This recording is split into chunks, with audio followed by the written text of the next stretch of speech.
मुख्यमंत्री माझी लाडकी बहीण योजनेतून कमी केलेल्या महिलांची संख्या 9 लाखांवर जाण्याची शक्यता आहे। यापूर्वी 5 लाख महिलांची नावे कमी करण्यात आली होती।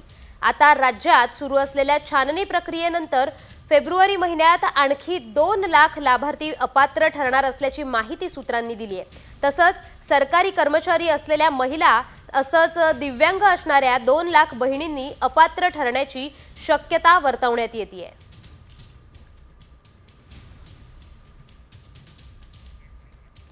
तर कोणत्या योजनेतून नावे वगळण्यात आली आहेत पाहूयात।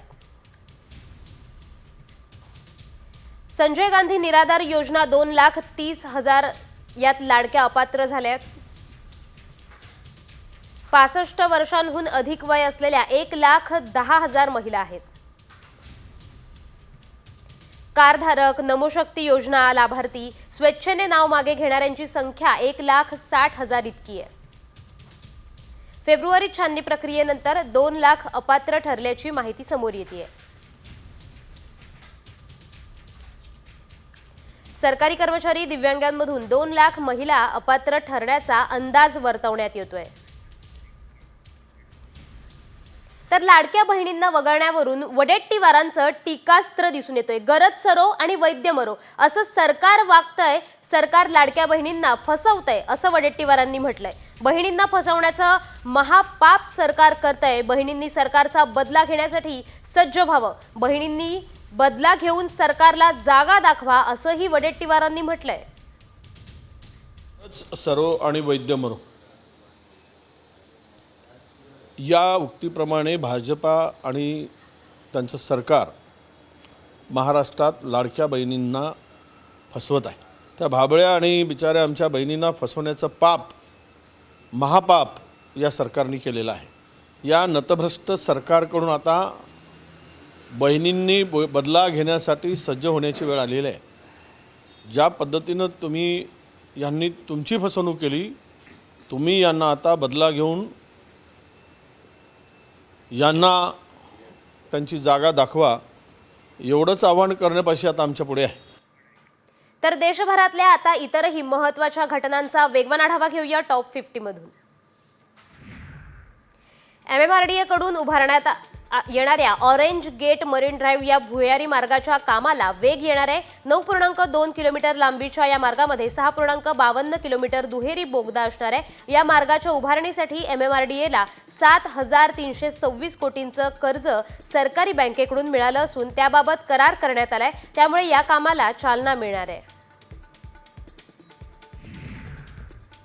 पुण्यात 758 अंगणवाडी सेविका आणि मदतनीसांची भरती केली जाणार आहे। त्याची प्रक्रिया जिल्हा परिषदेकडून सुरू केली आहे। या पदासाठी शैक्षणिक पात्रता 12वीची उत्तीर्ण अशी असेल। येत्या 31 मार्च पर्यंत ही प्रक्रिया पूर्ण केली जाणार आहे।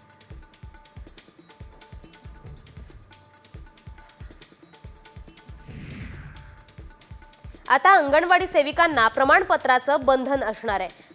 इयत्ता 10वी उत्तीर्ण अंगणवाडी सेविकांसाठी 1 वर्षाचा कोर्स करणं बंधनकारक असणार आहे। तर 12वी उत्तीर्ण सेविकांना 6 महिन्याचा बालशिक्षण प्रमाणपत्राचा कोर्स करणं बंधनकारक करण्यात आलंय।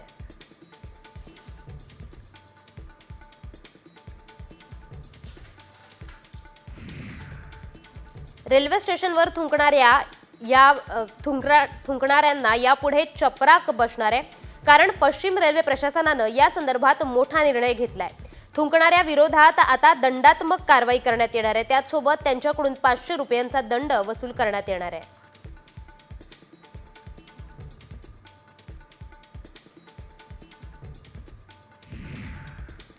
पश्चिम रेल्वेच्या मालाड स्थानकातील प्रवाशांची गर्दी कमी करण्यासाठी पोलादी फलाट मार्चमध्ये खुला केला जाणार आहे। या नव्या फलाटामुळे प्रवाशांना विरारच्या दिशेने जाणाऱ्या धीम्या लोकलमध्ये दोन्ही बाजूंनी प्रवेश करता येणार आहे। गोरेगाव ते कांदिवली दरम्यान 6व्या मार्गिकेसाठी नवीन मार्गिका तयार करण्यात आली आहे। मुंबईच्या वाहतूक कोंडीवर उपाय म्हणून मंत्रिमंडळाने पॉट टॅक्सी प्रस्तावाला मंजुरी दिली आहे। MMRDA ही प्रणाली लागू करण्याचा व्यवहार्यतेचे मूल्यांकन करण्यासाठी सर्वेक्षण करणार आहे। एकनाथ शिंदेंच्या मुख्यमंत्रीपदाच्या कार्यकाळात वांद्रे ते कुर्ला 8.8 किलोमीटरच्या पॉट टॅक्सी मार्गाच्या योजनेला मंजुरी देण्यात आली होती।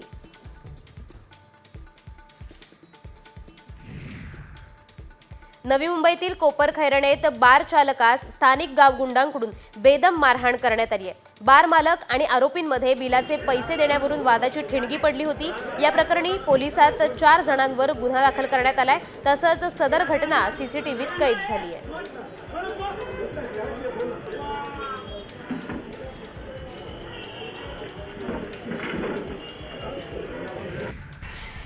उल्हासनगर क्राईम ब्रँचने 2 अट्टल चोरट्यांना बेड्या ठोकल्या आहेत। त्यांच्याकडून 2 रिक्षा आणि 1 बाईक हस्तगत करण्यात आली आहे। संतोष पाटील आणि संजय मकवाना अशी चोरट्यांची नावं आहेत। मागील अनेक महिन्यांपासून परिमंडळ 4 मध्ये या 2 चोरट्यांनी धुमाकूळ घातला होता।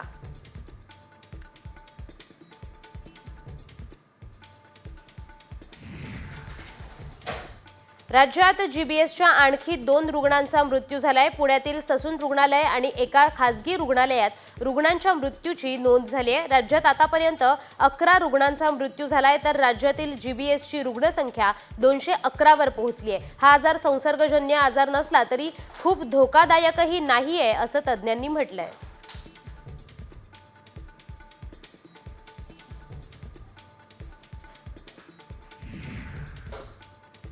मुलांच्या आरोग्यावर शेंगदाणा चिक्कीचा विपरीत परिणाम होत असल्याने बंगळुरूतील शिक्षण खात्याने महत्त्वाचा निर्णय घेतलाय। चिक्की वाटप बंद करण्याचे आदेशच देण्यात आलेत। चिक्कीमध्ये साखरेचं प्रमाण जास्त असल्यानं त्यात चरबी असते। शिवाय कालबाह्य चिक्की वाटपाचे प्रकार समोर आल्याने बंगळुरूत हा निर्णय घेण्यात आलाय।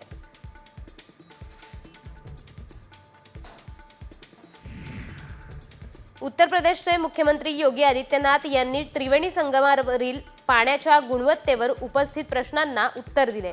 संगमावरील पाणी फक्त स्नानासाठीच नाही तर पिण्यासाठीही योग्य असल्याचा दावा त्यांनी केलाय। अनेकांनी महाकुंभाला बदनाम करण्यासाठी असे प्रश्न उपस्थित केल्याचा आरोपही त्यांनी केलाय।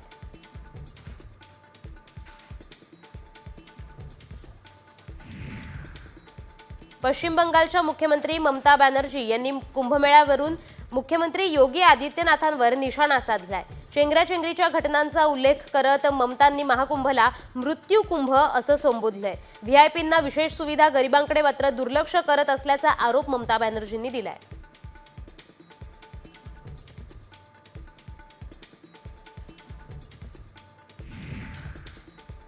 युवकांनी व्यसनापासून दूर राहण्याचं आवाहन शिवजयंतीनिमित्त मनोज जरांगे पाटलांनी रायगडच्या मुरुडमध्ये केलंय। महाराष्ट्रात मराठा समाजासमोर सध्या अनेक मोठी आव्हानं आहेत।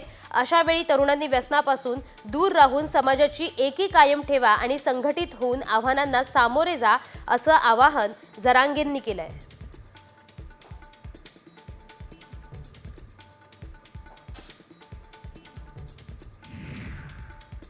चॅम्पियन्स ट्रॉफीमध्ये आज भारत विरुद्ध बांगलादेश हा सामना रंगणार आहे।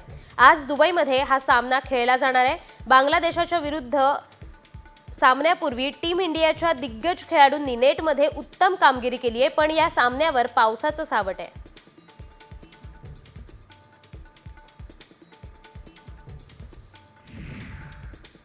चॅम्पियन्स ट्रॉफी 2025 मधील पहिल्याच सामन्यात न्यूझीलंडच्या संघानं पाकिस्तानच्या 60 धावांनी पराभव केलाय। न्यूझीलंडने प्रथम फलंदाजी करताना 320 धावांचा डोंगर रचला होता। या आव्हानाचा पाठलाग करताना पाकिस्तानच्या संघाला 47.2 षटकात 260 धावा करता आल्या।